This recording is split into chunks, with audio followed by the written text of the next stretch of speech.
آپ کو خبر دے رہے ہیں چک جمرہ فیصل آباد سے، جہاں مرکزی صدر Rahmani welfare trust Pakistan director general agriculture Punjab Tariq Mahmood Rahmani نے چک جمرہ کا دورہ کیا۔ اس موقع پر مرکزی صدر رحمانی ویلفیئر ٹرسٹ پاکستان اور director general agriculture Punjab Tariq Mahmood Rahmani کا پرتپاک استقبال کیا گیا۔ اس موقع پر مرکزی صدر طارق محمود رحمانی نے رحمانی ویلفیئر ٹرسٹ آفس یونٹ چک جمرہ کا افتتاح کیا۔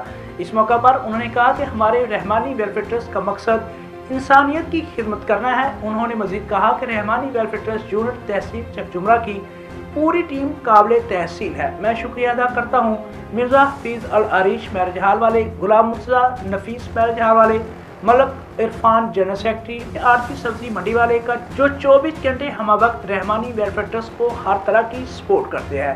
میں امید کرتا ہوں کہ رحمانی ویلفیئر ٹرسٹ یونٹ چک جمرہ، جس کی سربراہی محمد عمران رحمانی کر رہے، ہمیشہ انسانیت کی خدمت میں پیش رہیں گے۔